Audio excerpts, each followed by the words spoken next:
నమస్తే, welcome to prime debate. This is Suresh కట్ట. తెలంగాణలో ఉత్కంఠను రేపుతున్న బీ టీమ్ పాలిటిక్స్. మొత్తానికి ఈ పాలిటిక్స్ చాలా ఉత్కంఠను రేపుతున్నాయని చెప్పుకోవాలి. ముఖ్యంగా కాంగ్రెస్కు బీఆర్ఎస్ బీ టీమా, లేకుంటే బీజేపీకి బీఆర్ఎస్ బీ టీమా, అసలు ఏ పార్టీ బీ టీమ్ అనేది అర్థం కాని సిచ్యువేషన్ కనబడుతుంది. ముఖ్యంగా బీఆర్ఎస్కు ఓటేస్తే కాంగ్రెస్కు వేసినట్లనే ఒకరు అంటారు, ఇంకొకరేమో అసలు కాంగ్రెస్కు ఓటేస్తే బీఆర్ఎస్కు లేదా ఎంఐఎంకు లేకుంటే ఇంకో పార్టీకి వేసినట్టు అంటారు. మొత్తానికి ఈ గందరగోళంలో ఓటర్లు మాత్రం అయోమయానికి గురవుతున్నారని అనడంలో సందేహం లేదు. ముఖ్యంగా ఓటర్లు మాత్రం చాలా కన్ఫ్యూజన్ క్రియేట్ అవుతున్నారు. ఈ పాలిటిక్స్ ఎటు దారి తీస్తాయి, ఈ మాటలు ఎటు దారి తీస్తాయి, ఒకసారి దీనిపైన విశ్లేషించడానికి మనతో పాటు ప్రముఖ గేషులు సిద్ధంగా ఉన్నారు. కృష్ణతేజ గారు, కాంగ్రెస్ అధికార ప్రతినిధి. నమస్తే అండి కృష్ణతేజ గారు. అలాగే నెక్స్ట్ తుల ఆంజనేయులు గారు, బీజేపీ అధికార ప్రతినిధి. ఆంజనేయులు గారు నమస్తే అండి. నమస్తే అండి కృష్ణతేజ గారు. చెప్పాలి సురేష్ గారు. ముఖ్యంగా కాంగ్రెస్ పార్టీ ఒక బీఆర్ఎస్కి వేస్తే బీజేపీకి అంటుంది, బీజేపీ ఏమో ఇటు అంటది, అటు ఇటు. అసలు ఏ పార్టీ ఏంటి? పెద్ద మనం గడబడబడాల్సిన అవసరం లేదు సురేష్ గారు. ఇక్కడ పాయింట్ వెరీ క్లియర్. ఎవరికి బి టీం, ఎవరికి సి టీం అని. ఇవాళ రాహుల్ గాంధీ గారు కూడా అదే చెప్పడం జరిగింది. గతంలో టిఆర్ఎస్ పార్టీ 2014 నుంచి 2019 దాకా ఎలా ఉంది, 2019 నుంచి 2023 దాకా ఎలా ఉంది, ప్రజలను విశ్లేషించమన్నాడు. ఎందుకంటే కేంద్రంలో ఉన్న బీజేపీ ప్రభుత్వం మా ప్రధాన శత్రువు అని ఇవాళ టిఆర్ఎస్ పార్టీ ఎట్లయితే మనం నమ్మబలుపుతుందో, వీళ్ళే డిమానిటైజేషన్ అప్పుడు, వీళ్ళే జిఎస్టీ అప్పుడు గత పర్యాయంలో ఎట్లా చేసింది, తర్వాత 2019 తర్వాత ఎప్పుడైతే క్రూషియల్ బిల్స్, ఎప్పుడైతే సిఏ, ఎన్ఆర్సీ లాంటి బిల్లులు వచ్చినప్పుడు ఎట్లా వాకౌట్ చేసింది, ఎట్లా ప్రత్యక్షంగాను పరోక్షంగాను ఏ రకంగా లాలూచితోని టిఆర్ఎస్ పార్టీ వాళ్ళతో ఉందో రాహుల్ గాంధీ గారు ప్రజలను ఆలోచించమన్నారు. ఎందుకంటే కవిత గారి ఎపిసోడ్ తర్వాత మీరు చూశారు, రాత్రికి రాత్రి బండి సంజయ్ గారు, ఎవరైతే కవిత గారు తెల్లారి అరెస్ట్ అవుతుందన్నారో ఆమె అరెస్ట్ కాకపోగా ఆయన రాత్రి మారిపోయాడు. ఎందుకు మారిపోయినాడు, దానికి ఒక సమాధానం ఇవ్వలేకపోతున్నారు ఎవరు కూడా సాటిస్ఫాక్టరీ సమాధానం. ఆలోచించమన్నాడు. కాళేశ్వరంలో అవినీతి ఏదైతే కాళేశ్వరం, పాలమూరు రంగారెడ్డి ఎత్తుపోతల పథకం కలిపితే ఇవాళ మిత్తిలతో సహా 1,69,000 కోట్లు తెలంగాణ సమాజం నెత్తి మీద పడింది. దీంట్లో 1,00,000 కోట్ల నిజంగా అవినీతి జరిగింది, కాస్ట్ ఎస్కలేట్ అయింది. దాంతో పాటు వడ్డీ రూపంలో కట్టడం జరుగుతుంది, వాళ్ళ అన్యాయులకు కాంట్రాక్టర్ కట్టబెట్టడం జరుగుతుంది. ప్రత్యక్షంగా పరోక్షంగా తెలంగాణ సమాజం మీద 1,00,000 కోట్లు అదనపు భారం పడింది.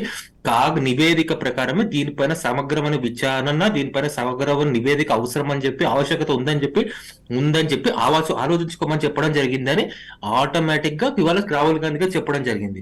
దీనికి ప్రత్యక్ష ఎగ్జాంపుల్, దీనికి బలం చేకూర్చేటట్టు లక్ష్మణ్ గారు, మన రాజ్యసభ ఎంపీ, మన తెలంగాణ సమాజం నుంచి ఏకైక రాజ్యసభ ఎంపీ బీజేపీ నుంచి ఎవరైతే ఉన్నారో ఆయన లేఖ రాసి సిబిఐ ఎంక్వైరీ కాళేశ్వరం పైన చేయమని చెప్తే దానిపైన ప్రధానమంత్రి గారు మౌనం వహిస్తూ ఉంటే అది ఇంకా అగ్గికి ఆజ్యం పోసినట్టు అవుతుంది. ఒక రకంగా కవిత గారి ఎపిసోడ్ చూస్తూనే ఉన్నాము, అది కోట్లలో నానుతుంది. ఒక సంవత్సరం పాటు మీ మీడియాకి అంత ఏ పని లేకుండా తెల్లారి అరెస్ట్ ఇప్పుడే అది అయిపోతుందని చెప్పి 100 కోట్లు తినేసిందని చెప్పినారు. ఇవాళ ఎవరు మౌనం వహిస్తున్నారు ఎపిసోడ్ పైన, కోర్టులో ఉందని. ఒకవైపు ఇప్పుడు ఇవాళ వచ్చేసేసి కాళేశ్వరంలో అవినీతి జరిగిందని అందరు బాహాటంగా వచ్చి మొన్నట్రక మాట్లాడినారు. ఇప్పుడు లేఖలు రాసిన దానిపైన ఇవాళ ఎవరెవరు మాట్లాడటం లేదు. ముఖ్యమంత్రి గారు చూస్తున్నారు కదా, ఇవాళ ప్రధానమంత్రి గారిని ప్రత్యక్షంగా పరోక్షంగా విమర్శించి ఒక ధైర్యం చేయలేకపోతున్నారు. దీన్ని మేము విశ్లేషించుకోమంటున్నాం. ఇది మేము నిజాం వరంగల్లో ఎక్కడైతే నిజంగా ఇవాళ గిరిజన యూనివర్సిటీ కేటాయించినారో మీరు చూడండి, అక్కడ ముఖ్యమంత్రి గారు సభ పెడతారన్నారు కానీ గిరిజన యూనివర్సిటీ ప్రస్తావన ఉండటం లేదు, ప్రధానమంత్రి కౌంటర్ ఇవ్వడం లేదు. ఎందుకంటే ప్రధానమంత్రి గారు ఏమన్నారు, మాకు స్థలం ఇవ్వలేదు. కృష్ణతేజ గారు, ఒక నిమిషం మీ దగ్గరకు వస్తా. ఆంజనేయ గారు, ముఖ్యంగా బీఆర్ఎస్కు బీ టీం, బీజేపీ అని చెప్పేసి అంటున్నారు. అంటే ఎవరికి ఏ పార్టీకి ఏ టీం, అసలు ఏమైనా క్లారిటీ దొరుకుతుందా? ఇవాళ బి టీం ఏది అనేది ప్రజలకు ప్రత్యక్షంగా తెలుసు. ఎందుకంటే సరే 2014 నుంచి వెళ్ళి 19 వరకు ఏ పార్టీ కలిసి ఉన్నది ఏంటి అని అంటే అప్పుడున్నటువంటి రాజకీయ సమీకరణలు, అప్పుడున్నటువంటి రాజకీయ అవసరాలు, లేకపోతే విధి విధానాల కారణంగా ఇవాళ వ్యవస్థ అనేది నడిచింది. కానీ 2019 తర్వాత జరిగినటువంటి వ్యవస్థీకరణలో ఒక గిరిజన మహిళను రాష్ట్రపతిగా అమలు చేసిన తర్వాత ఇదే కాంగ్రెస్ పార్టీ, ఇదే బిఆర్ఎస్ పార్టీ రెండు కలిసి కూడా ఒక గిరిజన మహిళను ఓడగొట్టాలని చెప్పేసి ఒక ప్రయత్నం అనేటువంటి చాలా వరకు ప్రయత్నం చేసింది. కానీ ఇలా అక్కడటువంటి ప్రజాప్రతినిధులు అందరూ గ్రహించి ఒక గిరిజన మహిళను గెలిపించాలని చెప్పేసి ఇలా రాష్ట్రపతి ఉన్నత స్థాయికి తీసుకోవడం జరిగింది. ఇలా ప్రత్యక్షంగా ఒకటే విధానంలో చెప్పుకోవచ్చు.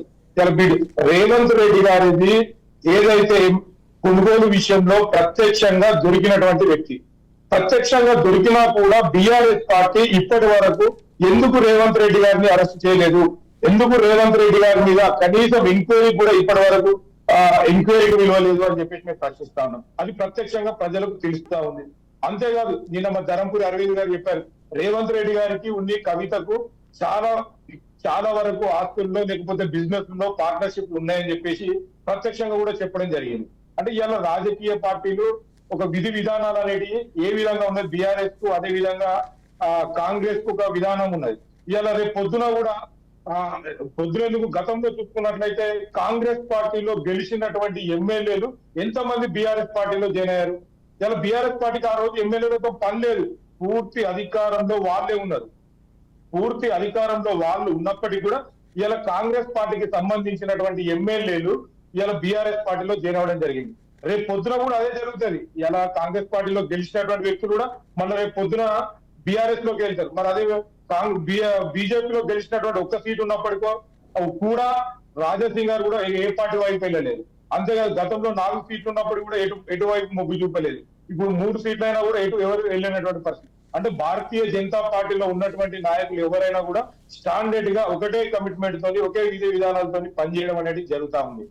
అదే విధంగా కవిత గారి అరెస్ట్ విషయంలో అన్నారు, ఇలా ఒక అడ్వకేట్ గా నేను చెప్పదలుచుకున్నది ఒకటే, ఒక కేసును ఎంక్వైరీ చేసిన తర్వాత లేకపోతే ఉదాహరణ చూసుకున్నట్లయితే ఒక మర్డర్ జరిగిన తర్వాత తను ఒక 2-3 సంవత్సరాలు కోర్టుకు డేట్లు తీసుకొని ఎంక్వైరీకి వచ్చిన తర్వాత అప్పుడు పూర్తి విధి విధానాలు అయిన తర్వాత అరెస్ట్ చేస్తారు. ఇక్కడ కవితకు సంబంధించినటువంటిది రోజుకు ఒకసారి తనకు సంబంధించినటువంటి బిజినెస్ పార్ట్నర్లు ఎవరైతే ఉన్నారో, బినామీలు ఎవరైతే ఉన్నారో వారు చెప్తున్నటువంటి దాంట్లో ఒక్కొక్కసారి ఒక్కొక్క విధానం కారణంగా సరైనటువంటి ఆధారాలు లేకపోవడం కారణంగా ఇలా సిబిఐ అనేది అరెస్ట్ చేయడానికి ఎంత ముందు అవుతుంది. ఇలా ఢిల్లీకి సంబంధించినటువంటి ఉప ముఖ్యమంత్రిని మేము అరెస్ట్ చేసి జైల్లో పెట్టాం. అట్లా ఇవాళ ఒక ఎమ్మెల్సీ కావచ్చు లేకపోతే ముఖ్యమంత్రి బిడ్డను అరెస్ట్ చేయడం ఆంజనేయులు గారు, మరి ఆధారాలు లేనప్పుడు ఎందుకు నోటీసులు ఇచ్చారు, ఎందుకు విచారణకు రమ్మని పిలిచారు? పూర్తి స్థాయిలో ఆంజనేయులు గారు ఒక్క నిమిషం కృష్ణతేజ గారు, ఆధారాలు లేకుండా ఎందుకు పిలిచినట్టు, అసలు ఎందుకు నోటీసులు ఇచ్చినట్టు? ఆధారాలు లేవు కాబట్టి ఏం చేయలేకపోతున్నాం అంటున్నారు. ఒక్క నిమిషం ఆంజనేయులు గారు, ఒక్క నిమిషం కృష్ణతేజ గారు.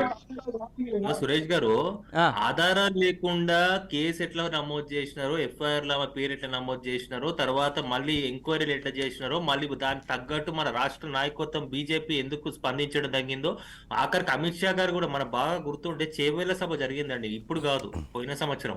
ఆ చేవేళ్ల సభలో బాహాటంగా చెప్పడం జరిగింది, తప్పు చేసిన ఎంత పెద్ద వాళ్ళైనా కుటుంబ పార్టీలకైనా అతి త్వరలో మీరు చూడబోతున్నారు అని చెప్పడం జరిగింది. అంటే హింట్ చెప్పకనే చెప్పి ఇండైరెక్ట్ గా చెప్పడం జరిగింది. కాకపోతే ఎపిసోడ్ ఢిల్లీ లిక్కర్ ఎపిసోడ్ ఆ రోజు ఆయన దృష్టిలో పెట్టుకుంటూ మరి అవన్నీ మనం మర్చిపోదాం అనుకుంటారా? ఆధారాలు లేకుండా వాళ్ళు ఒక మహిళను పిలిచి హింసించారని చెప్పదలుచుకుంటున్నారా? మరి ఏం చెప్పదలుచుకున్నారో నాకు ఒక స్టాండ్ క్లియర్ గా కావాలా. వాళ్ళ ఆధారాలు లేదంటున్నారు, ఇవి చూస్తేనే కదండి ప్రజలకు అనుమానాలు ఉంటుంది. ఆధారాలు లేకపోతే జస్ట్ క్వాష్ పీటర్ చేసి కేసు కొట్టేయండి కదా. మీరు ఆధారాలు తీసుకోవడం మళ్ళీ నమోదు చేయండి, ప్రజలు నమ్ముతారు కనీసం మిమ్మల్ని. అటున్నారా ఇటున్నారా అని. ఎందుకు ఎటు లేకుండా ఇవాళ ఆధారాలు లేవంటున్నారు? మొన్నటి దాకా మీ మాజీ ప్రెసిడెంట్ ఆధారాలు ఉన్నాయి అంటున్నారు, ప్రస్తుత ప్రెసిడెంట్ ఆధారాలు ఉన్నాయి అన్నాడు, లోపలికి అయిపోతున్నా అన్నారు, ఆఖరికి మీ అగ్రనాయకత్వం కూడా అన్నారు ఊటిన ఆధారాలు లేవు అని. ఇప్పుడే ఫస్ట్ టైం వింటున్నాను మన సురేష్ గారు ఇట్లా ఆధారాలు లేవు అంటుంటే. డెఫినెట్లీ మరి ఆధారాలు లేకుండా ఉంటుంటే ఎవరెవరికి సీటేమో తెలియాలి. సో దీని వల్ల నాకు అర్థమైందంటే కవిత గారు సత్య హరిశ్చంద్రరాలు అని మన బీజేపీ నుంచి వకాలతో వచ్చేసిందండి.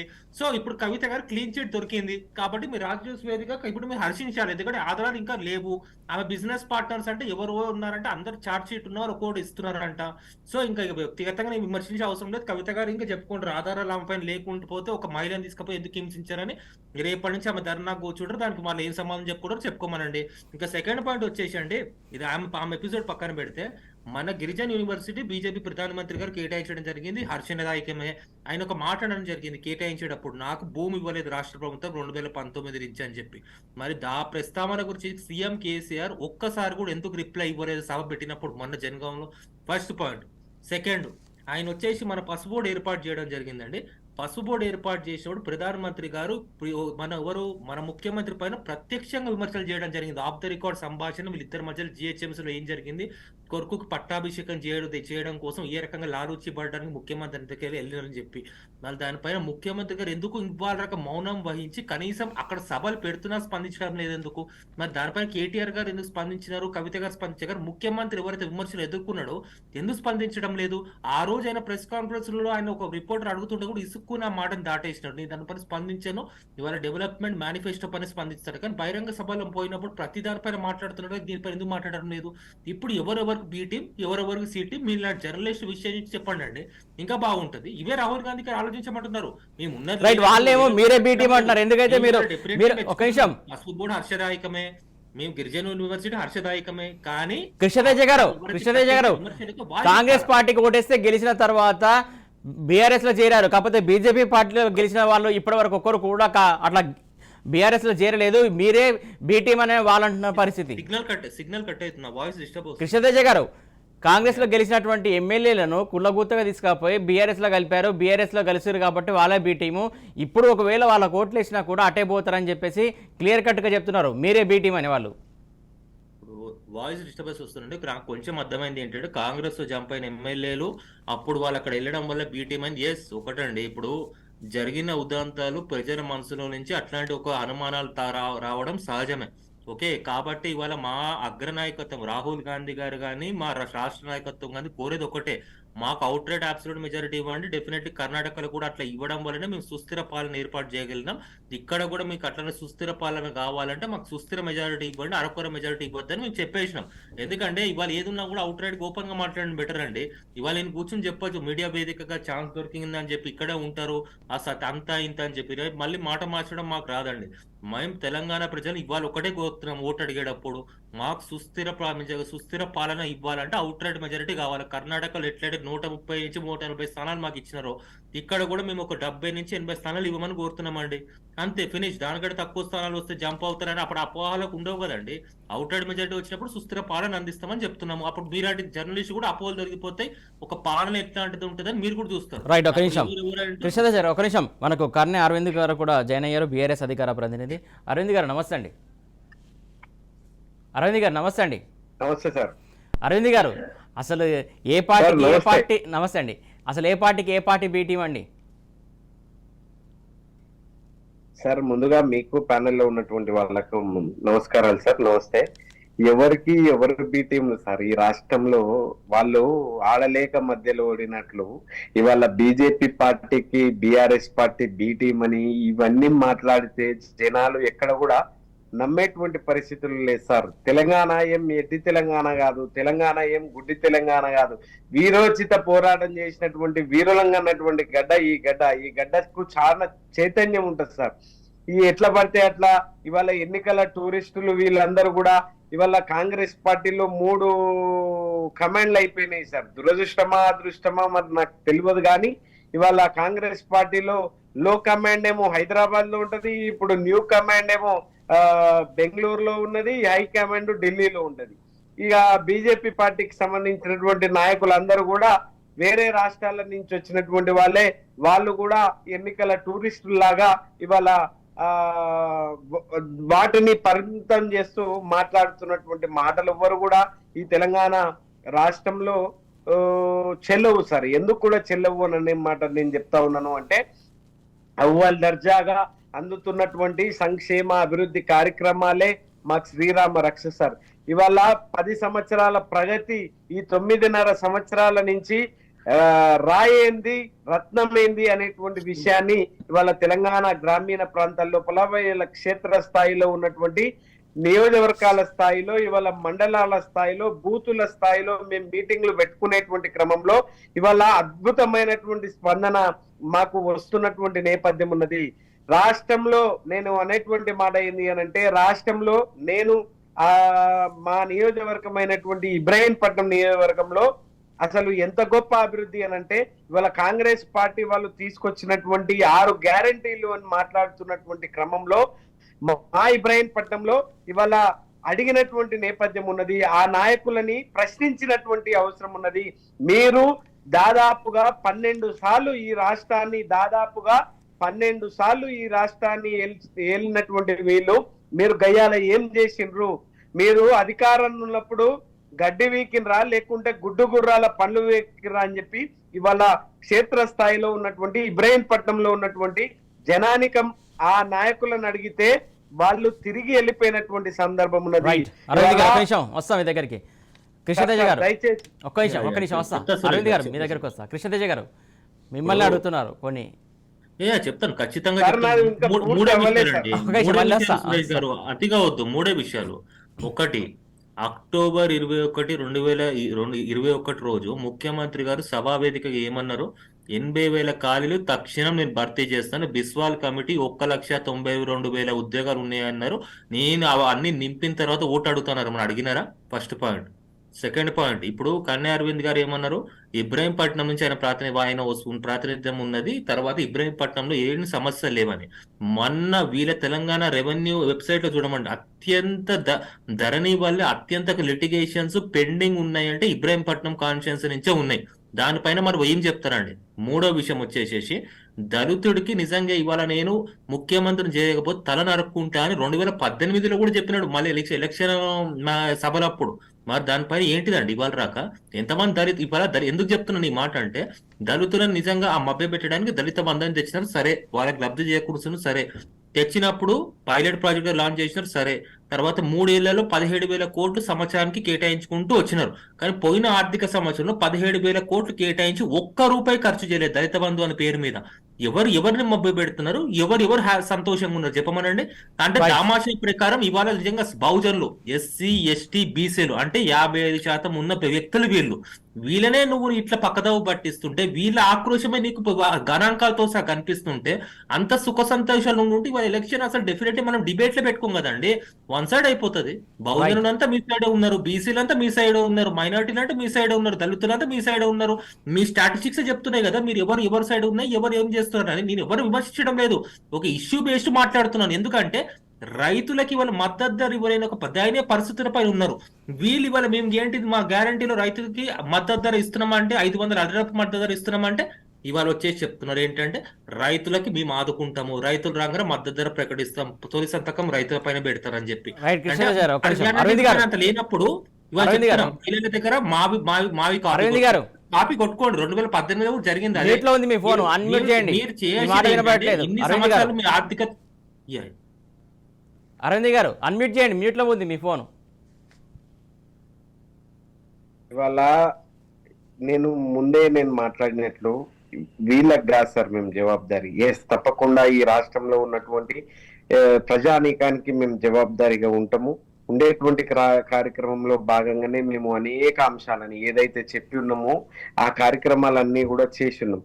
అయితే ఇక్కడ ఒక దురదృష్టమైనటువంటి వాతావరణం ఎందుకు నెలకొన్నది, ఎందుకు దురదృష్టము అనేటువంటి మాట కూడా నేను అంటా ఉన్నాను. అంటే ఇవాళ అవలు గాని హామీలని చెప్పి తద్వారా ఇవాళ అవాస్తవాలు ఏంది అనేటువంటి విషయాన్ని కూడా జనాలు క్షుణ్ణంగా పరిశీలిస్తారు. కాబట్టి అంత అవివేకంగా ఎవ్వరు కూడా లేరు సార్. ఇవాళ జనాలందరూ కూడా పరిశీలిస్తా ఉన్నారు, ఏంది పూర్వం ఏంది ప్రస్తుతం ఏంది. ఈ ఒక్క బేరేజ్ మాత్రమే, ఈ ఒక్క బేరేజ్ వేసుకోవడం ద్వారా అక్కడ మనకు వచ్చినటువంటి రిజల్ట్ ద్వారా వాళ్ళు మాట్లాడుతున్నటువంటి తీరు. ఇవాళ కాంగ్రెస్ పార్టీ పరిస్థితి నిజంగా కాంగ్రెస్ పార్టీ అనేటువంటి ఒక్క దాన్నే మేమేం చూపించి మాట్లాడతలేము. ఇవాళ కేంద్రంలో అధికారంలో ఉన్నటువంటి పార్టీ కూడా, ఇవాళ కేంద్రంలో అధికారంలో ఉన్నటువంటి పార్టీ ఈ రాష్ట్రానికి ఏం చేసింది 8.5-9 సంవత్సరాల నుంచి అని అంటే గుండు సున్నాగా అవపడతా ఉన్నది.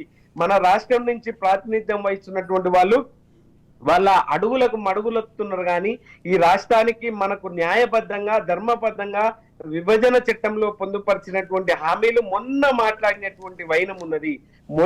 మొన్న కూడా ఎందుకు మాట్లాడినరు అని అంటే అది తప్పకుండా ఎన్నికల లోపల లాభం అవుతుందేమో అనేటువంటి ఆలోచన లోపలనే మాట్లాడినరు. కానీ వీళ్ళు ఎంతసేపటికి కూడా వాళ్ళ గుజరాత్ కి, వాళ్ళ పరిపాలిత రాష్ట్రాలకు, వాళ్ళ పరిపాలిత ప్రాంతాలకు తరలించుకుంటూ పోయినరు. కానీ ఈ రాష్ట్రానికి ప్రాతినిధ్యం వహిస్తున్నటువంటి నాయకులు బహుశా రాలేదు. కానీ ఇక్కడ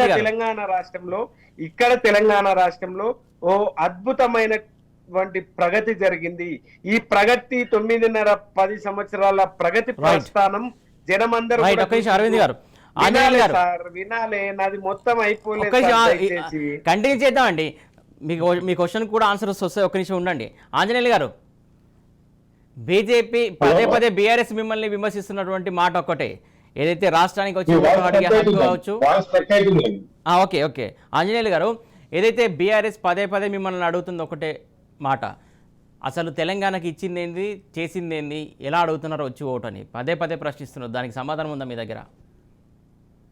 తెలంగాణ రాష్ట్రానికి కేంద్ర ప్రభుత్వము ఏదైతే ఈ రాష్ట్ర ప్రభుత్వం మాది అని చెప్పేసి ప్రతిష్టాత్మకంగా చెప్పుకుంటున్నటువంటి పథకాలన్నీ కూడా ఇలా కేంద్ర ప్రభుత్వం ఇస్తున్నటువంటి పథకాలండి.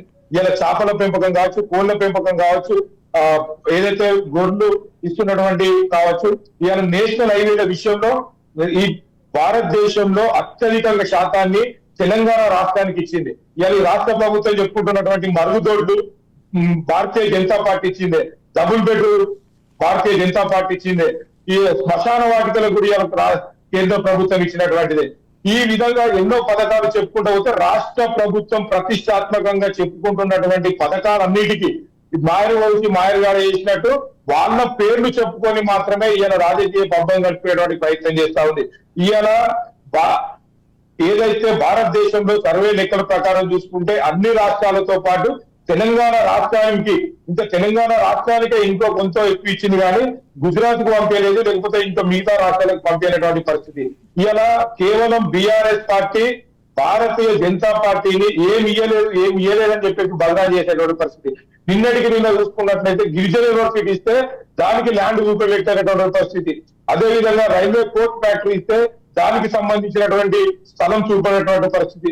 ఇలా మెడికల్ కళాశాలలు వస్తున్నాయని చెప్పి తెలిసినప్పటికీ కూడా మెడికల్ కళాశాలలకు సరైనటువంటి స్థలాలను ముందు జాగ్రత్త చూసుకోక అద్దె భవనాల్లో లేకపోతే టెంపరరీ కట్టినటువంటి పరిస్థితి. ఈ విధంగా ఈ రాష్ట్ర ప్రభుత్వము ఏదైతే చెప్పుకుంటున్నటువంటి ప్రతిష్టాత్మకమైనటువంటి పథకాలన్నింటిలో కూడా భారతీయ జనతా పార్టీ యొక్క వాటా ఉంది, భారతీయ జనతా పార్టీ యొక్క అన్ని రకాలుగా ఉన్నాయి. కానీ ఇవాళ వీళ్ళు ఎక్కడ కూడా భారతీయ జనతా పార్టీ పేరు చెప్పినటువంటి పరిస్థితి. అదే కాకుండా ఇవాళ సికింద్రాబాద్ నుంచి చూసుకుంటే సిద్దిపేట కావచ్చు, ఇవాళ గజ్వేల్ కావచ్చు, ఇలా రైల్వే ఇచ్చినటువంటి పరిస్థితి. ఈ విధంగా ఎన్నో పథకాలు ఈ రాష్ట్రానికి భారతీయ జనతా పార్టీ ఇచ్చింది. కానీ ఇలా ఎక్కడ కూడా చెప్పుకోరు. ఇలా రైతు వేదికల్లో ఎక్కడ కూడా నరేంద్ర మోడీ గారు ఫోటో పెట్టడం ఇవ్వాలి. నరేంద్ర మోడీ గారు రైతు వేదికలు ఏర్పాటు చేసినటువంటి పరిస్థితి. ఈ పథకాలు ఇవాళ భారతీయ జనతా పార్టీ తెలంగాణ రాష్ట్రానికి ఇచ్చింది. ఎందుకు వీళ్ళు చెప్పుకోవట్లేదు, ఎందుకు చెప్పట్లేదు? ఇవాళ దీంట్లో డబుల్ బెడ్రూమ్ ఇళ్లలో అని చెప్పి చెప్తా ఉన్నారు. పక్కన ఉన్నటువంటి రాష్ట్రము ఆంధ్రప్రదేశ్ లో 1,36,000 ఇల్లు కట్టుకుంటే ఈ రాష్ట్ర ప్రభుత్వం ఎన్ని ఇల్లు ఇప్పటివరకు పూర్తి చేసి నిరుపేదలకు ఇచ్చిందండి? అదే విధంగా ఇవాళ నిరుపేదలైనటువంటి ఇళ్లకు ఏదైతే మరుగుదొడ్లు అవుతున్నాయని చెప్పి చెప్తే మరుగుదొడ్లలో భారతీయ జనతా పార్టీ 9,000 రూపాయలు ఇచ్చింది. మీ వాట ఎంత ఉందండి? అదే విధంగా ఇవాళ గొర్రెల పెంపకంలో రాష్ట్ర ప్రభుత్వం యొక్క వాట ఎంత ఉందండి? ఈ విధంగా దేంట్లో కూడా ఎవరు కూడా వీళ్ళు చెప్పకుండా మొత్తం మేమే చేస్తున్నాం మాదే అని చెప్పి చెప్పుకొని, ఎందుకంటే ఎక్కువ మంది అబద్ధాన్ని అరవింద్ గారు దాని వల్ల పచ్చి అబద్ధాలని ప్రచారం చేస్తా ఉన్నారు.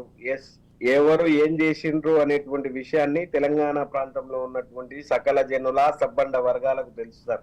ఇవాళ దేశాన్ని అగోత్పాలు చేసినటువంటి ప్రభుత్వం ఏంది అనంటే ఇవాళ అది బీజేపీ ప్రభుత్వం. ఇవాళ దేశాన్ని సర్వనాశనం చేసినటువంటి ప్రభుత్వం ఏంది అనంటే ఈ 9.5 సంవత్సరాల నుంచి సర్వనాశనం చేసినటువంటి ప్రభుత్వం ఇవాళ కేంద్రంలో ఉన్నటువంటి ఎన్డీఏ ప్రభుత్వం సార్. ఏ వర్గానికి చేసిండ్రు సార్ వీళ్ళు న్యాయం? ఒక్క వర్గానిక వీళ్ళు చేసినటువంటి న్యాయం ఎవరికి?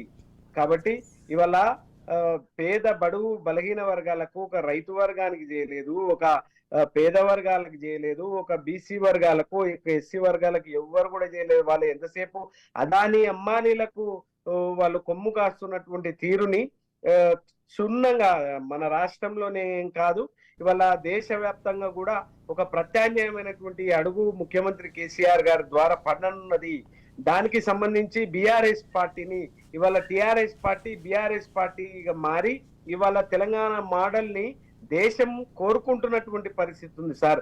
ఇవాళ గుజరాత్ మోడీ గారి సొంత రాష్ట్రమైనటువంటి గుజరాత్ రాష్ట్రంలో ఇవాళ కరెంటు హాలిడేలు ఉంటున్నటువంటి పరిస్థితి ఉన్నాయి సార్. పవర్ కట్ పవర్ హాలిడేలు ఉంటున్నటువంటి నేపథ్యం ఉన్నది. ఇంతకంటే దౌర్భాగ్యం, ఇంతకంటే దురదృష్టం ఇంకేదైనా ఉంటదా? ఈ దేశంలో అనేక వనరులు, ఈ దేశంలో అనేక నిధులు, మనకు ఉత్పత్తి చేసుకునేటువంటి సామర్థ్యం మన దగ్గర ఉన్నప్పటికీ కూడా ఈ దేశం ఇంకా అన్నమో రామచంద్ర అని చెప్పి అలమటి ఇవ్వకూడదు అనేటువంటి ఆలోచనతోని ఇవాళ గౌరవ ముఖ్యమంత్రి కేసీఆర్ గారిని, మన తెలంగాణ మోడల్ ని ఇవాళ దేశవ్యాప్తంగా కోరుకుంటున్నారు. తప్పకుండా ఇవాళ అన్ని వనరుని ఎట్లనైతే మనము అవి చేస్తామో అవి కూడా కూలంకుషంగా వివరించేటువంటి ప్రయత్నంలో భాగంగా ఇవాళ పోయేటువంటి కార్యక్రమం ఉంది సార్. తప్పకుండా నేను అనేటువంటి నాకున్నటువంటి విశ్వాసం ఏంది అనంటే, ఇవాళ దేశం తలరాత మార్చాలన్నా ఇవాళ ఒకటే sir, poorest of the poor. తర్వాత ఇవాళ తెలంగాణ అడుగులో అంటే నేను మొదట్లో నుంచి ముఖ్యమంత్రి కేసీఆర్ గారికి పేదల పట్ల, బలహీన వర్గాల పట్ల, దళితుల పట్ల ఆయనకున్నటువంటి కన్సల్ట్, ఆయనకున్నటువంటి ప్రేమ నాకంటే ఎక్కువ మీలాంటి వాళ్ళు ఎక్కువ దగ్గర నుంచి కూడా చూసిండ్రు సార్. అరవింద్ గారు, ఒక నిమిషం వస్తా. కృష్ణతేజ గారు ఏదైతే బీఆర్ఎస్ పార్టీకి సంబంధించి పదే ఒకటే మాట వస్తుంది, ఏదైతే కరెంటు విషయం గురించి, కరెంటు ఏదైతే మీ పిసిసి చీఫ్ చెప్పినటువంటి మాటకు చాలా ఇక్కడ వ్యంగ్యాస్త్రాలు వస్తున్నాయి. దాన్ని ఎలా ఓవర్కమ్ మీరు జనంలోకి వెళ్తారు ఏంటి అసలు? ఖచ్చితంగా చెప్తాం సురేష్ గారు. ఒక్క మాట, ఇవాళ రాహుల్ గాంధీ గారు వాళ్ళు ఒకటే మాట అడగడం జరిగింది, రాష్ట్ర ప్రభుత్వం కులగణన చేయొచ్చు కదా, ఎందుకు చేయటం లేదంటే వీళ్ళు ఏమంటారు సెంటర్ చేయాలి కులగణన అంటారు.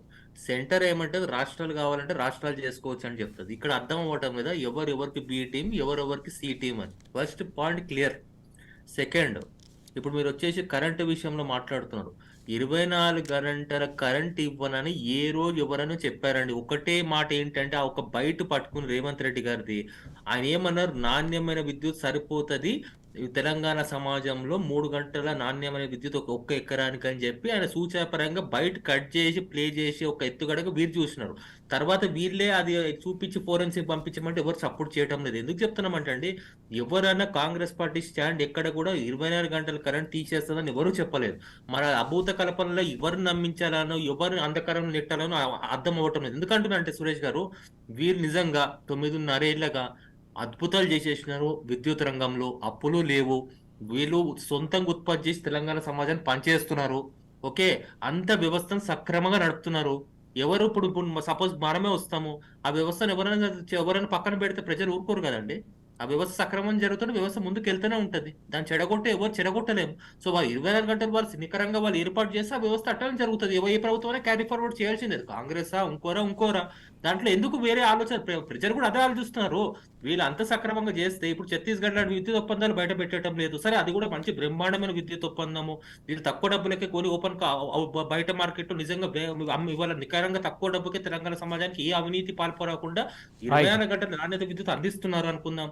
చలో మరి ఏ పార్టీ కూడా వచ్చి కృష్ణ గారు, ముఖ్యంగా ఏదైతే కాంగ్రెస్ సంబంధించినటువంటి రాహుల్ గాంధీ చేసినటువంటి వ్యాఖ్య కూడా కీలకమైనటువంటి విషయం. ఏదైతే తాము అధికారంలోకి వస్తే ఖచ్చితంగా కుల గణన చేపడతామని చెప్తున్నారు. కాకపోతే బీజేపీ దీనిపైన సైలెంట్గా ఉండడం వెనుక ఆంతర్యం ఏంటి? అసలే బీఆర్ఎస్ పార్టీ కూడా కుల గణనకు సంబంధించి ఎలా రియాక్ట్ అవుతుంది అసలు? అరవింద్ గారు, ఇందాక అనుకున్నట్లు ఏదైతే కుల గణనకు సంబంధించి ఏ పార్టీ స్టాండ్ ఎలా ఉంటుంది, అసలు ఏంటి అసలు? సరే, ఇవాళ రాష్ట్రంలో అనేక కులాలు ఉన్నాయి అనుకున్నప్పుడు బీసీ కులగణన చేయాలి అనేటువంటి నేపథ్యంలో తప్పకుండా అది చేయాల్సినటువంటి బాధ్యత, దాన్ని అవి ఓబీసీలు కానివ్వండి, బీసీలు అనుకోండి, బీసీలో కులాల వారిగా చేయాల్సినటువంటి అధికారం కేంద్రంలో ఉన్నటువంటి వాళ్ళకు ఉంటుంది సార్. చాలా దురదృష్టం ఏంటి అనంటే, రాష్ట్రాల్లో చట్టసభల్లో ఆ బిల్లుని ప్రవేశపెట్టి అది కేంద్రానికి పంపితే కేంద్రం నుంచి ఆమోదం రావాల్సినటువంటి అవసరం ఉంటుంది సార్.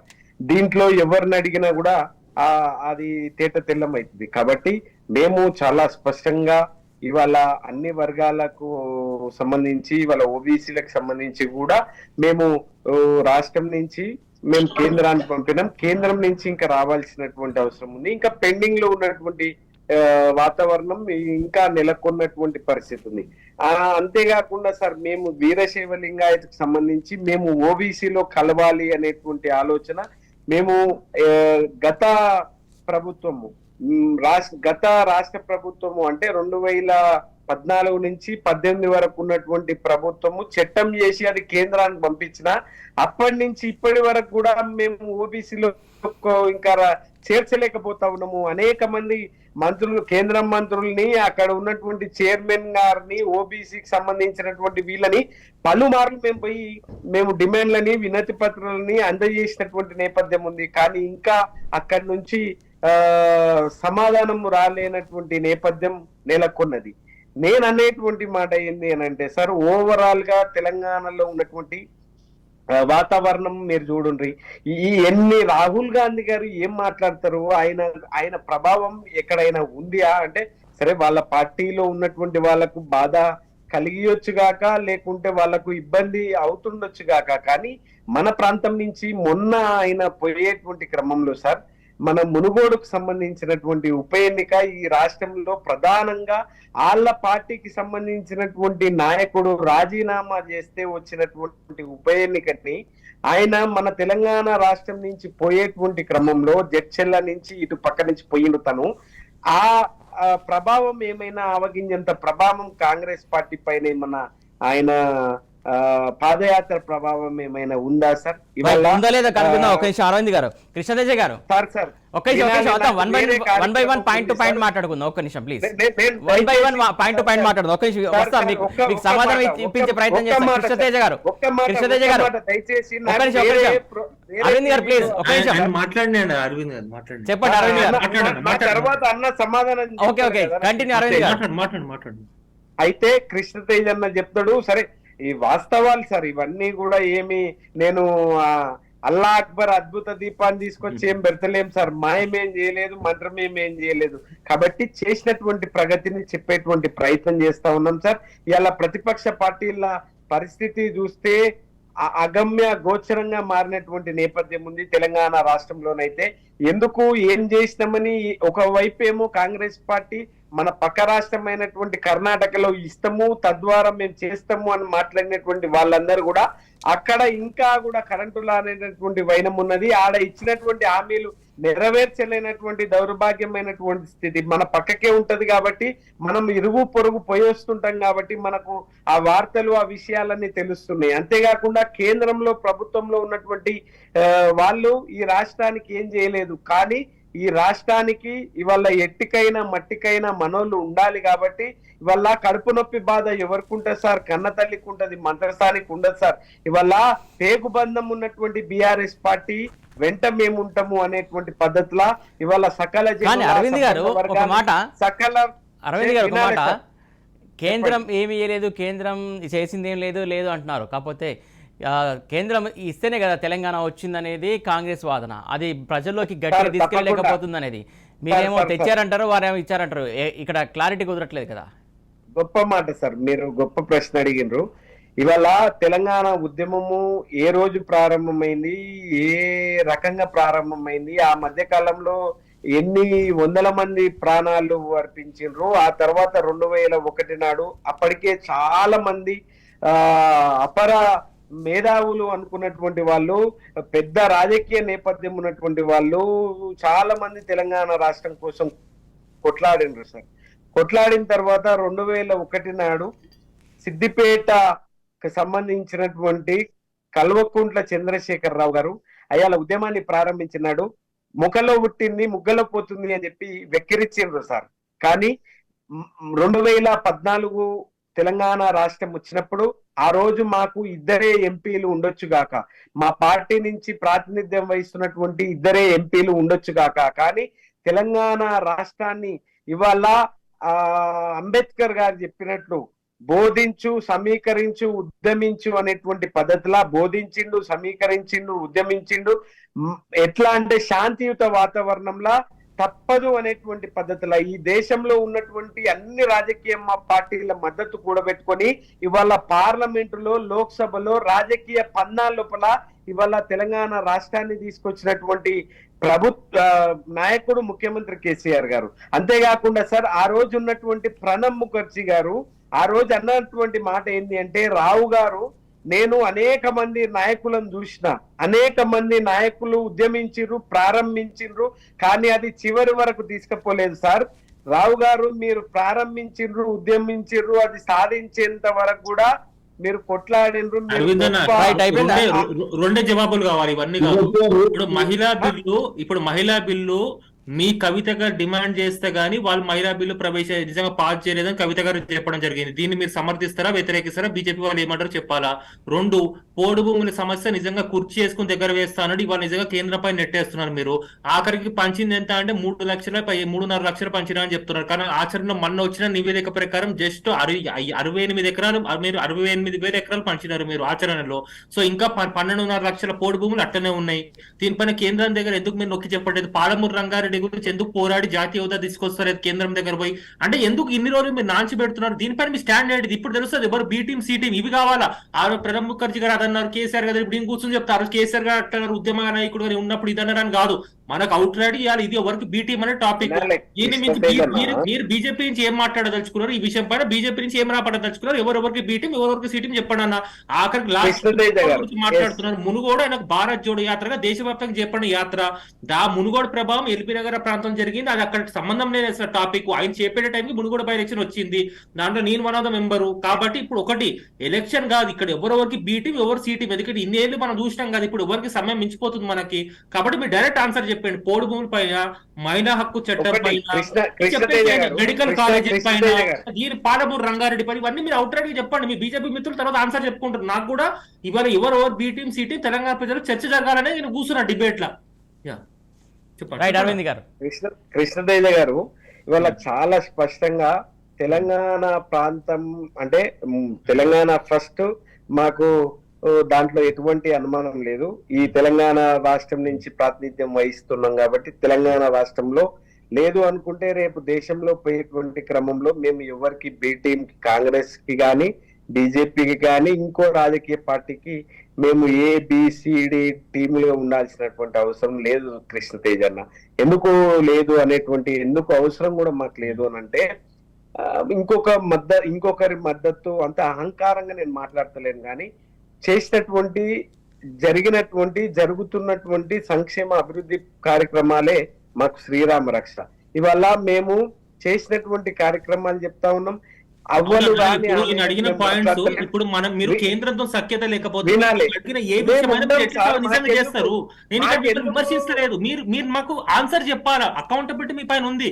ఇప్పుడు నేను అడిగిన 4 జస్ట్ ప్రశ్నలకు కూడా కేంద్రంతో మీరు సఖ్యతకు లేకపోతే ఎట్లా మీరు నిర్వహిస్తారు అంటున్నా నేను.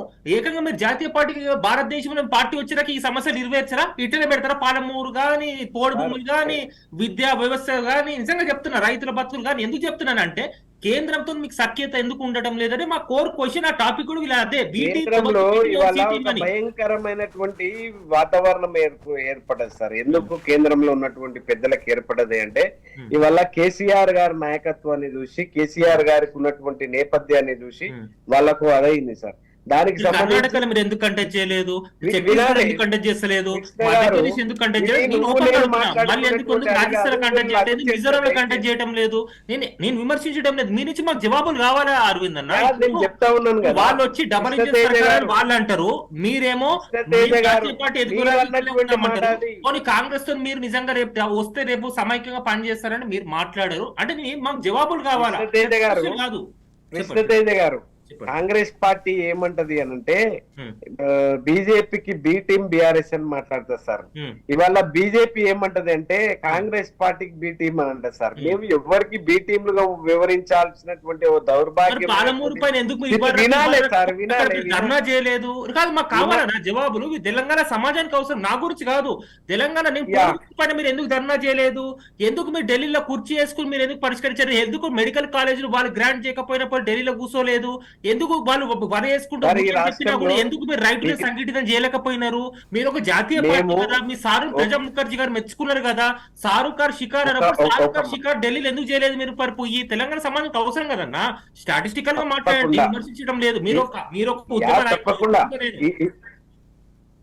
ఇవాళ అన్ని వర్గాలకు మీరు అంటున్నట్టు పోడు భూముల విషయంలో కానివ్వండి, లేదు అని అనుకుంటే ఈ రాష్ట్రంలో కేంద్రం మనకు ఇయ్యకపోయినా కూడా కేంద్రం మనకు మెడికల్ కాలేజీలు, ఇవ్వకపోయినప్పటికీ కూడా మన రాష్ట్రం నుంచి మనము అన్ని జిల్లాకు ఒక మెడికల్ కాలేజ్ ని ఏర్పాటు చేసుకున్నామన్నా, ఇవాళ దేశంలో ఏ రాష్ట్రంలో కూడా జిల్లాకు మెడికల్ కాలేజ్ లేదన్నా. దయచేసి మీరు ఎవరిని సమాచారం తీసుకొచ్చి కూడా మాట్లాడగలగాలి.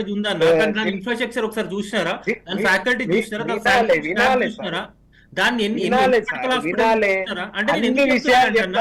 కేంద్ర సహకారం ఉంటే మీకు డెఫినెట్లీ కావాల్సిందంటే ఎంసీఏ అప్రూవల్స్ ఫండ్స్ వస్తే మీరు ఎన్లార్జ్ చేసుకోవచ్చు. ట్రీట్మెంట్ అవసరం ప్రజలకు అందుతుంది. ఎందుకు చెప్తున్నారంటే మన రాష్ట్రం ఏర్పాటు చేసుకోలేదు. కృష్ణతేజ గారు నేను మాట్లాడితే అది కాదు, కానీ ఈ రాష్ట్రం పైన ఇవాళ సవత్తల్లి ప్రేమ చూపిస్తున్నటువంటి కేంద్ర ప్రభుత్వాన్ని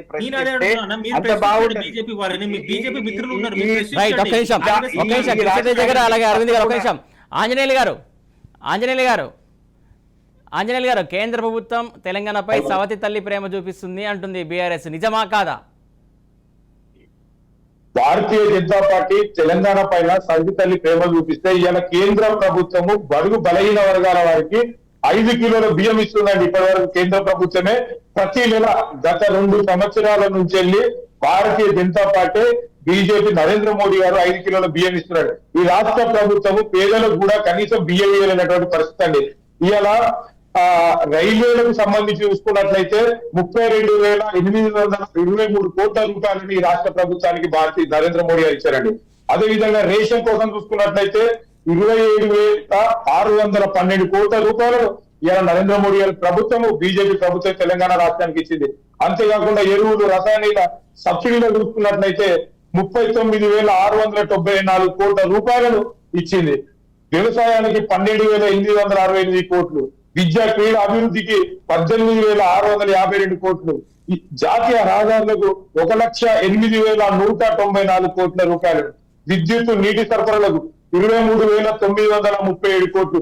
ఈ విధంగా ఇవాళ గ్రామ ప్రాంతాల్లో ఎదుగుతున్నటువంటి లైట్ కాన్సెలు మొదలుకుంటే ప్రతి పైస కూడా ఎల్ఈడి లైట్ కాన్సెలు మొదలుకుంటే ప్రతి పైస కూడా కేంద్ర ప్రభుత్వమే రాష్ట్ర ప్రభుత్వానికి ఇస్తుంది. ఇంకా రాష్ట్ర ప్రభుత్వము సిగజారిన విధంగా ఏదైతే కేంద్ర ప్రభుత్వము 14-15 ఆర్థిక బడ్జెట్ ప్రకారం గ్రామ పంచాయతీల్లో బడ్జెట్ అయితే కరెంటు బిల్లులు కట్టలే అని చెప్పేసి రాష్ట్ర ప్రభుత్వం కట్ చేస్తున్నటువంటి పరిస్థితి అండి. ఇవాళ బి టీం ఏ టీం అని చెప్పేసి కాంగ్రెస్ పార్టీ నాయకులు మాట్లాడుతూ ఉన్నారు. ఇవాళ బీఆర్ఎస్ నాయకులు ఎందుకు ఇవాళ రేవంత్ రెడ్డిని ఓటుకు నోటు కేసులు దొరికి ఇప్పటివరకు అరెస్ట్ చేయలేదండి? ఎందుకు ఇవాళ వరకు ఎంక్వైరీ కనీసం ఎంక్వైరీ కూడా ఎందుకు చేయట్లేదండి?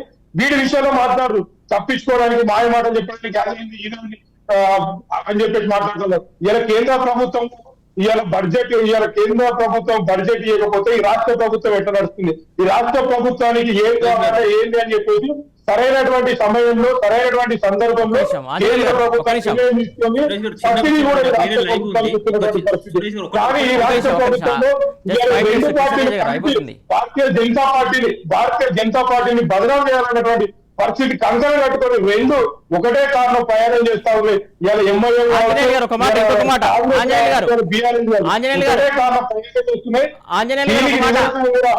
హైదరాబాద్ పార్లమెంట్ సాక్షిగా కాంగ్రెస్ నాయకులు బీఆర్ఎస్ రాజ్యసభ సభ్యులైనటువంటి కేశవ్ గారు ఒకటే చాంబర్ లో కూర్చొని ఇలా కేంద్ర ప్రభుత్వం నరేంద్ర మోడీ గారి ప్రభుత్వాన్ని ఏ విధంగా బదనాం చేయాలని చెప్పి చర్చలు పెట్టుకున్నారు. ఆంజనేయులు గారు ఒక మాట, ముఖ్యంగా ఏదైతే కులగణనకు సంబంధించి కాంగ్రెస్ పార్టీ ఒక స్టాండ్ తీసుకుంది, అధికారంలోకి వస్తే చేస్తామని, మీ పార్టీ ఎందుకు దానిపైన సైలెంట్గా ఉంటుంది? మౌనం వెనుక ఆంతర్యం ఏంటి? సురేష్ గారు దీనికి ఒక యాడ్ చేద్దాం చెప్పనియండి అండి సమాధానం చెప్పండి. కృష్ణతేజ గారు, ఇప్పుడు రాహుల్ గాంధీ గారు ఇప్పుడు సభలో మాట్లాడుతూ కూడా అదే చెప్తున్నారు లైవ్ లో. కేంద్రంలో 95 ఆఫీసర్ల చేతిలో పాలన జరుగుతుంది. సుమారు 40 లక్షల కోట్ల బడ్జెట్ ఉన్న కేంద్రంలో కేవలం 95 ఆఫీసర్లు చేతిలో పాలన జరుగుతుంది. ఆ 95 ఆఫీసర్లు దాంట్లో బీసీలు కేవలం 5% మంది ఉన్నారు. వాళ్ళు కూడా ఏది చిన్నా చిటికా శాఖలు ఉన్నారు. ఇలా నిర్ణయాల్లో బీసీల భాగం కేవలం 0.01% అని చెప్పి రాహుల్ గాంధీ గారు స్పష్టంగా విత్ ఎవిడెన్స్ ఆయన చూపిస్తున్నారు వయా లైవ్ లో. ఇప్పుడు ప్రస్తుతం మనం ఆన్ చేస్తే కాబట్టి దీనిపైన వాళ్ళు ఏమనదలుచుకున్నారు? ఇప్పుడు కులగణన చేయటం లేదు. మరి బీసీలు నిజంగా ఒక ప్రధానమంత్రి బీసీ అని చెప్పుకుంటున్నారు. మరి బీసీలు నిజంగా ఎందుకు నిజంగా పాలన పంచుకోవడం లేదు? బీసీలో నిజంగా అధికారులు ఎందుకు పక్కన పెడుతున్నారు? ఎందుకు బీసీ అధికారులు నిజంగా ప్రోత్సహించడం లేదు? కేవలం 5% ఎందుకు బీసీ అధికారులు నిజంగా నిర్ణయాలను ముందు పెడుతున్నారు? ఎందుకు బీసీలు క్రియాశీలక శాఖలో లేరు కేంద్రంలో? వాళ్ళని చెప్పాలా. ఇక్కడ రాష్ట్రంలో చూడండి టీఆర్ఎస్ మిత్రులు నిష్క్రమించినారు డిబేట్ నుంచి.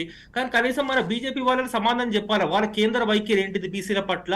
కులగణన ఏ క్రైటీరియా ప్రకారం చేస్తారు? రేపు మహిళా రిజర్వేషన్ వచ్చినప్పుడు కులగణన ప్రకారం చేస్తారా, కులగణన ప్రకారం చేయరా? ఇవన్నీ రాహుల్ గాంధీ గారు అడుగుతున్నారు, నేను చెప్పడం అడతలేరు. కాబట్టి అవసరం అండి. ఇప్పుడు రాజ్ న్యూస్ వేదిక చెప్పండి, మంచి ఫోరం. ఇప్పుడు మీరు మాట్లాడిన రికార్డ్ ఉంటది. సో మనం ఆయన బీజేపీ మిత్రుల నుంచి ఎక్స్పెక్ట్ చేద్దాం. ఆంజనేయులు గారు, మీ దగ్గర సమాధానం ఉందా? అధికారులలో 5% మంది ఉన్నారు. ఆ అధికారులు 44 మందిలో ఒక 5% మంది ఉన్నారు. ఇలా అధికారులను నియమించింది కేంద్ర బీజేపీ. నిన్న 9 సంవత్సరాలు కాదు అండి, 65 సంవత్సరాలు ఈ దేశాన్ని పరిపాలించినటువంటి మీరు ఎందుకు చేయలేకపోయారు మరి బీసీ కులగణన? ఇలా మహిళా బిల్లు రిజర్వేషన్ మీరు ఎందుకు రాలేకపోయారు 20 సంవత్సరాల నుంచి వెళ్ళి? ఇప్పుడు బీసీ ఏదైతే మహిళా రిజర్వేషన్లు తీసుకొచ్చిన తర్వాత మహిళా రిజర్వేషన్ల ద్వారా మహిళల ద్వారా భారతీయ జనతా పార్టీకి 7 మేలు జరుగుతుందని చెప్పేసి ఇలా బీసీ గుణగణన అని చెప్పేసి ఇలా కొత్తగా మీరు తీసుకొచ్చారు. దాన్ని ఎప్పుడు ఏ నిర్ణయం తీసుకోవాలి, దాన్ని బట్టి ఎలాంటి సమయ సందర్భం చేయాలి అని చెప్పేసి ఆలోచన చేస్తా ఉంది. ఇప్పుడు జనరల్ ఇప్పుడు ఇంత ముందు కాంగ్రెస్ పార్టీ ఇంత ముందు కులగణన జరిగిందంటే ఎవరి వల్ల జరిగిందండి? అది ఇంత ముందు పర్యావరణ జరిగింది. తర్వాత కోalitions గవర్నమెంట్ మొదలైనప్పటి నుంచి కులగణన జరగటం లేదు. ఇప్పుడు అబ్సల్యూట్ మెజారిటీ ఉంది. ప్రధానమంత్రి గారు చెప్పిన 2014 సభలో అబ్సల్యూట్ మెజారిటీ ఇస్తే కులగణన జరగాల్సిన అవసరం దేశంలో ఉంది. నేను ఒక బీసీ కులస్తుణ్ణి, నాలాంటి వాళ్ళు అగ్రవర్ణాల వాళ్ళకి ధీటుగా జవాబు చెప్పాలా అని చెప్పడం జరిగింది. అంతెందుకండి, మొన్న మహిళా బిల్ పాస్ అయిపోయినప్పుడు కూడా ప్రతి కులాలలో మహిళలు బయటికి రావాలా, చట్టసభలో అడుగు పెట్టాలని చెప్పారు. మరి బీసీ కులగణన చేయకుండా మనం ఎట్లా రమ్మంటామండి మహిళలని? ఇదే కదా మనం చెప్తున్నాం. మహిళలే కాదు, ఇన్ఫాక్ట్ నిరుద్యోగులను కూడా మీరు కులగణన చేస్తేనే కదా రిజర్వేషన్ లేని బిలో పావర్టీ లైన్ వాళ్ళు మీకు బైక్ వస్తారు, అబౌవ్ పావర్టీ లైన్ కి వస్తారు, లేకపోతే ఎట్లా వస్తారు? ఇప్పుడు ఇంత ముందు కాంగ్రెస్ ఎందుకు చేయలేదు అంటే మా కోalition గవర్నమెంట్ వాళ్ళని చేయలేదని మేమే చెప్పుకుంటున్నప్పుడు ఇప్పుడు మహిళా బిల్ అంటున్నాం. మహిళా బిల్ పెట్టినా పాస్ చేయలేకపోయినాం లోక్సభలో కోalition గవర్నమెంట్ వాళ్ళని మేమే చెప్తున్నప్పుడు మీ ప్రధానమంత్రి గారు ఏం చెప్పినారు? నాకు అబ్సల్యూట్ మెజారిటీ ఇవ్వండి, నేను ఇస్తా అని చెప్పినాడు. ఇలా అబ్సల్యూట్ మెజారిటీ 9.5 సంవత్సరాలుగా మీకు ఉన్నది మీ చేతిలో, ఇంకేం కావాలి?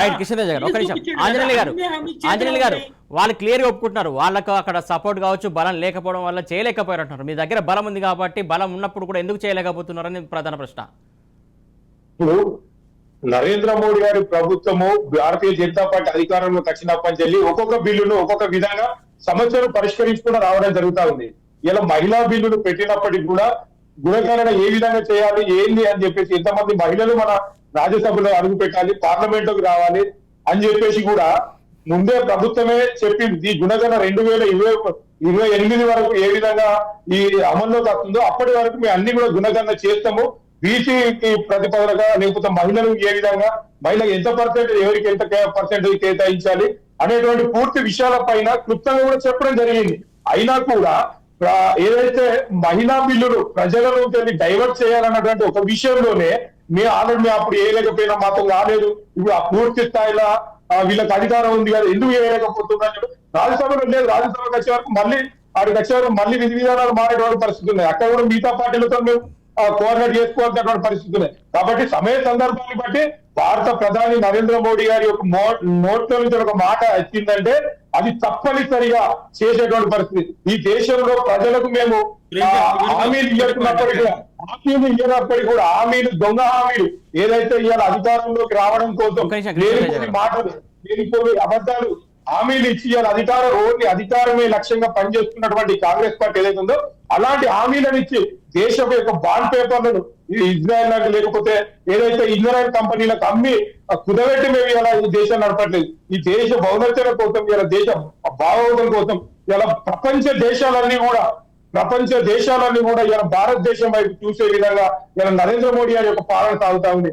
ఇలా వీళ్ళు 65 సంవత్సరాలు పాలన ఉన్నప్పుడు వీళ్ళు ఏ ఒక్క దేశం వైపు దేశ సమస్య దేశాలలో ఇలా మన అభ్యున్నతి కోరుకునే విధంగా ఉన్నాయి. ఇలా ఎంతమంది దేశ అధ్యక్షులు, దేశ ప్రధాని ఇలా నరేంద్ర మోడీ గారికి రెడ్ కార్పెట్ స్వాగతం పలుకుతున్నారు. వీళ్ళు అధికారంలో ఉన్నప్పుడు ఎవరిని ఏ ఒక్క ప్రధానిని ఇలా పిలిచినటువంటి పరిస్థితి ఉన్నది.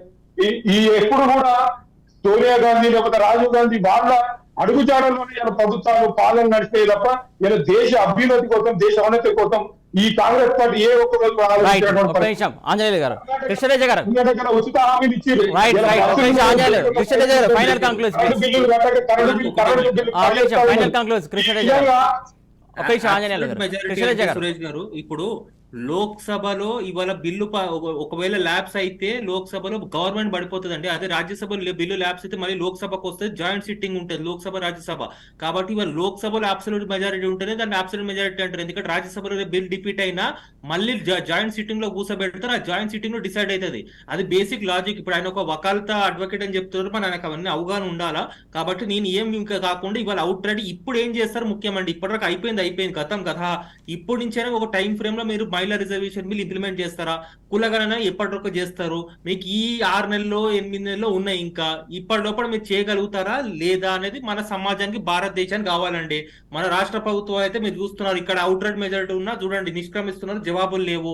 వాళ్ళకి అజెండా సెల్ఫ్ అజెండా ఉంది. ఏదైనా కేంద్రం చేయాలి, ఎవరో కాదు. State of Bihar versus government of India కేసులో కోర్టు చక్కగా చెప్పింది, ఎక్కడైతే రాష్ట్ర ప్రభుత్వాలు ఇట్లాంటి విషయాలు వచ్చినప్పుడు రిజర్వేషన్ దగ్గర వెనుకాడతాయో కేంద్రం ఒక అడుగు ముందేసి రాష్ట్రాలలో నిజంగా సఖ్యత తీసుకోవాల్సిన అనివార్య పరిస్థితి ఉందని చెప్పింది. ఆ రోజు బీహార్ లో కూడా ఇట్లాంటి పరిస్థితి ఉత్పన్నం అవుతాయి.